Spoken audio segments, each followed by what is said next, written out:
video kali ini saya akan menjelaskan sebuah materi dari mata kuliah akustik kelautan yang lebih berfokus pada aplikasi akustik di berbagai bidang. Terlebih dahulunya, saya akan memperkenalkan diri saya. Nama saya Adriani, kelas D1 Stambuk 073 2019 Aplikasi akustik di berbagai bidang. Akustik merupakan teori yang memaparkan tentang gelombang suara dan perambatnya pada suatu media. Media air dapat memancarkan bunyi 10 kali lebih baik dibandingkan dengan media udara.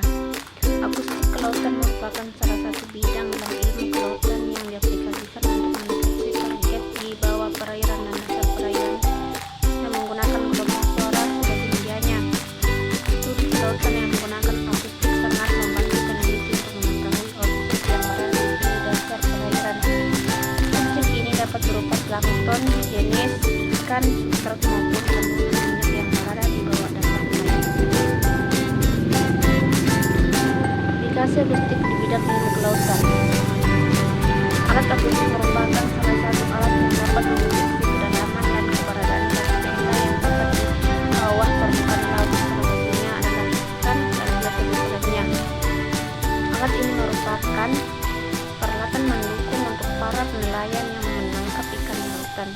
Teknologi ini merupakan metode yang sangat efektif dan bermanfaat bagi eksplorasi di bidang kelautan dan perikanan. Metode ini dikenal dengan hidroakustik yang terdiri dari pengukuran, analisis, interpretasi dari sinyal yang dipantulkan oleh objek ataupun scattering dari target yang dikenai gelombang akustik dari transducer atau alat hidroakustik. Objek tersebut berupa ikan, plankton, dan substrat dasar perairan.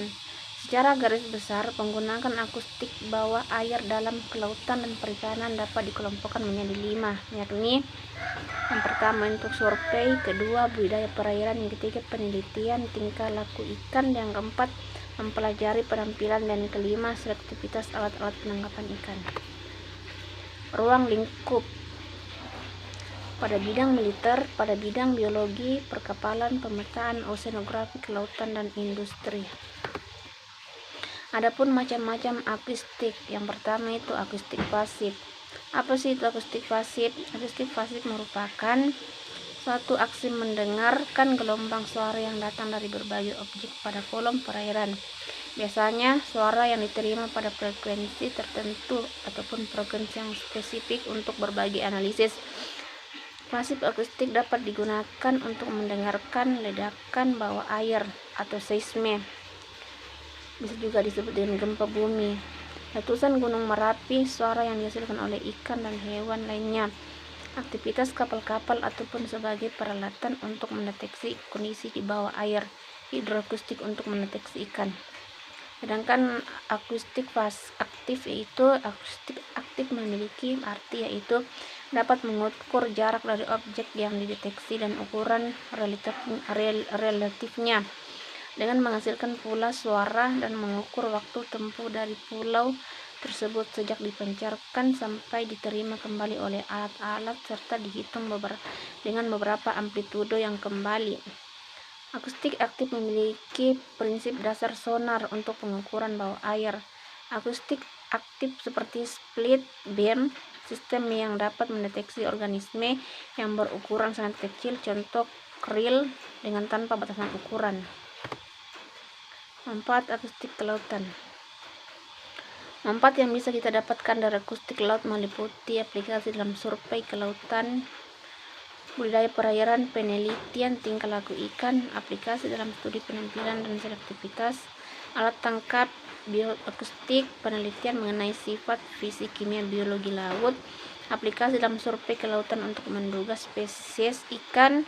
Dengan akustik kita dapat menduga spesies ikan yang ada di daerah tertentu dengan menggunakan pantulan dari suara. Semua spesies mempunyai target strength yang berbeda-beda. Adapun alat yang berhubungan dengan akustik kelautan yaitu yang pertama yaitu echosonder. Echosonder merupakan salah satu alat yang penting untuk mengetahui kedalaman laut. Kedalaman dasar laut dapat dihitung dari perbedaan waktu antara pengiriman dan penerimaan pulsa suara. Dengan pertimbangan sistem side scan sonar pada saat ini, Pengukuran kedalaman dasar laut atau batimetri dapat dilaksanakan berdasarkan bersama-sama dengan pemetaan dasar laut seabed mapping dan pengidentifikasian jenis-jenis lapisan sedimen di bawah dasar laut atau subtom profiles. Bisa dilihat gambar di atas. Yang kedua itu fish finder. Fish finder bekerja berdasarkan pemantulkan gelombang suara yang dipancarkan dari permukaan perairan sampai dasar lautan. Ketika bunyi yang dipancarkan ke dasar lautan tersebut membentur suatu benda dan kembali ke penerima sonar, maka jaraknya yang ditempuh oleh bunyi tersebut dapat diukur, maka dapat dilakukan letak benda tersebut di bawah permukaan laut. Bisa dilihat gambarnya. Yang ketiga itu acoustic doppler current profiler atau ADCP. Prinsip kerja ini berdasarkan perkiraan kecepatan baik secara horizontal maupun vertikal, menggunakan efek Doppler untuk menghitung kecepatan radial relatif antara instrumen atau alat dan hamburan di laut. 3 BEM akustik yang adalah syarat minimal untuk menghitung 3 komponen kecepatan. BEM keempat menambah pemborosan energi dan perhitungan yang error. Ini menggunakan mentransmisikan ping dari tiap elemen transducer secara kasar sekali tiap detik. Eko yang tiba-tiba kembali ke instrumen tersebut melebihi dari periode tambahan dengan eko dari perairan dangkal tiba lebih dahulu daripada eko yang berasal dari kisaran yang didapat.